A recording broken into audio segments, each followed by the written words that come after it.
Good evening, teams. If I have not met you yet, my name is Stacy Lyons. I'm the co-director of Children's Discipleship at Riverside with Katie McKenzie. I just wanted to give you guys kind of a, I guess you could say a mid-semester update. Obviously, you're receiving this video with the last semester schedule that will run at the beginning of March to the end of May. If everyone can please take a minute and sign up. We are asking everyone to try to sign up at some point this week, so just before January 26th, that'll be the Sunday. After that, we'll contact you about auto-scheduling you. We know that some people don't love the bridge, so even if you want to reply to the email and just let me know what dates this semester you're available to serve. Doing it that way, it's a lot easier if you contact me sooner rather than later so that the dates aren't all filled up. But you will receive a link in your email for that to take place. I also just wanted to give you guys a couple of updates. I will try to superimpose some pictures from the classes just so you can kind of see what I'm talking about. But if you served this weekend, you probably noticed that we have added clipboards on all of the doors to the classrooms for the nursery and the seamless ages. This is just so that while you're in class, you're not having to worry about where did my roster go. You know, at checkout, it'll be right at the door. We still want you guys to kind of take it off the clipboard and take it with you when you go to the lesson and worship or when you take your class down to the restroom. Always make sure that you count your kids, make sure you've got the right number. You take your walkie-talkie and you take your roster with you. But otherwise, you can leave the clipboard on the door. It's attached by a command hook, so don't take it off, but you can always take your roster sheet off of the clipboard.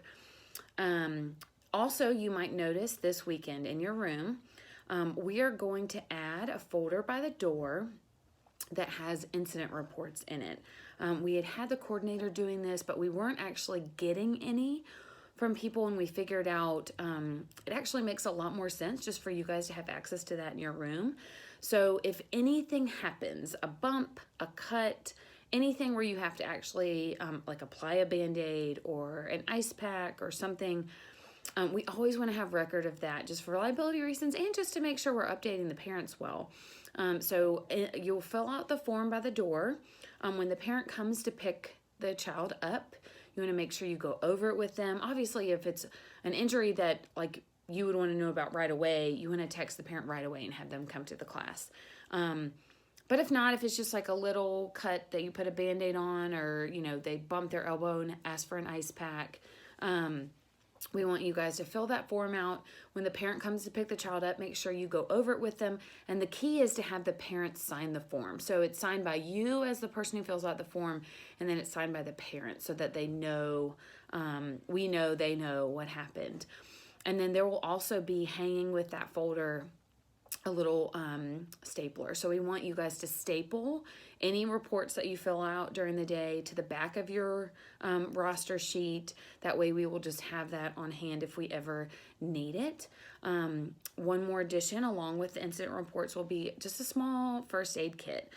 We don't want to give you anything too crazy in the rooms, but and obviously you can always contact the coordinator if you need some help managing the class or whatever while you attend to a child. But in the little pouch that will be hanging beside the incident reports will be just some Band-Aids, some Neosporin, some alcohol wipes, a cold pack or two, just some basic things so that you can care for your kiddos. Band-Aids have always been a challenge, and we don't want you to have to like wait for the coordinator and blah, blah, blah if a child is having an incident. So we will ask that you do contact the coordinator if you have like any gauze or tissues that have blood on them, just so that we can dispose of those properly. The best thing to really do is put it inside a sterile glove and tie the glove so that the blood kind of stays contained and not on anyone. You will also note that in our threes class upstairs, we've started doing some catechism questions. Really just review these with them during snack.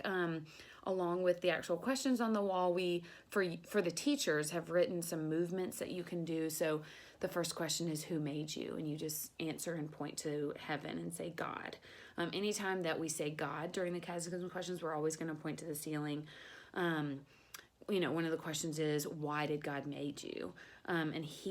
So we always, if it's referring to God, we're always going to point up, he made you for his glory. So just some very simple movements. We want the kids to kind of memorize those catechism questions. We're going to review them, and we'll change them every couple of months, along with the memory verses. With that, in the 4s to 5s and the 5 to 6 classes, now they do have a memory verse. It's a simpler version of the memory verse that's in children's church. So the memory verse for the Seamless and the children's church right now are both about love, and they're both from 1 John. In the actual classrooms, if a child can say the verse without assistance, on the big Post-it note that's on the wall, there's a baggie of paper clips. You're just going to give them one and let them attach it underneath your shelf. There's a started paper clip chain, and you want to just like attach their added paper clip. Once the class gets their paper clip chain all the way to the floor for the 3s, for the 4s and 5s and 5s and 6s, they will get a special snack the next week in their class. So kind of outside of the normal routine, and we're going to ask the parents just about any allergies or their preferences not to have, red dye or sugar or that kind of thing. Obviously for the children's church, they're still going to continue to do their paperclip chain.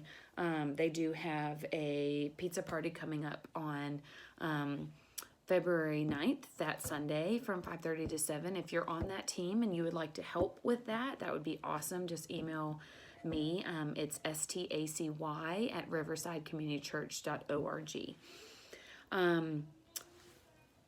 Obviously, this is the last quarter schedule. We just need you, like always, to sign up for 3 spots. Something that we did start last semester that we're going to continue is if you cannot get 3 spots in your class, like you have more than 8 people on your team and there's still, you haven't served 3 times, and your frequency is once a month, so 3 times a quarter, we're going to ask you to instead pick a date to act as a sub. So it's really helped the last couple of weeks with cold and flu season. When people get sick, they just text me. If they're not able to switch spots around, then I text the person that is acting as the sub for the week, and they just show up to be in your class. So you might be operating outside of your normal team if you act on the sub list, but it does really help during cold and flu not to have to, we still haven't had to close any classes, which is just such a blessing for the kids and for us. Meaning me and Katie as the people that are kind of managing that.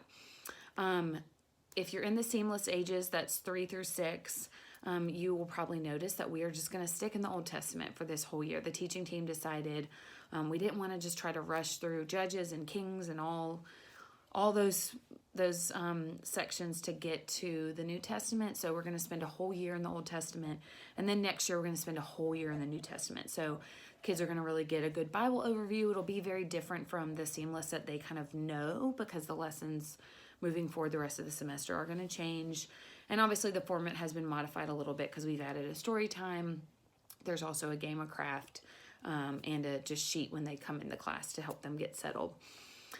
Over the summer, we're going to actually do a new curriculum called The Most Important Lessons for Kids About God. It's got 13 kind of big concept lessons about what is the Trinity, what is God, what is Jesus, like those kind of big theological, topical concept things that we want kids to get. So we will be doing that all the way over the summer semester. Obviously, we're going to start thinking about summer semester very soon. And we're really, in the past, I know teams have, or people have taken like a complete break for the whole summer. And we're actually really asking people to consider not doing that this summer. It puts a lot of strain on the teachers that actually do stay and serve. And there's usually not a bunch of students that can just step in to fill those spots because they're all going home for the summer if they're not staying for internships or classes. So even if you need to completely change your frequency, we're going to have summer be a lot more flexible. So if you say, like, yes, I can still serve once a month, but here are, 6 weeks that I cannot serve, that's totally fine. Even if people don't end up serving that normal once a month because of vacations. Like, we don't want you to go on 2 weeks vacation and then serve, and then you only get to go to church once a month during the summer. But we also don't want our kids not to be discipled. So we're going to try to find that balance. So if you guys can just really pray and consider not taking a complete break for the summer, I think it would really help. I think the more people that can be engaged, and obviously we'll evaluate class sizes and what classes stay open. We know that with adults being out for vacation, so are the kids. So we're going to modify that kind of as we need to. I think that's it. We're excited. Make sure you sign up for your slots for the term, and we will see you soon.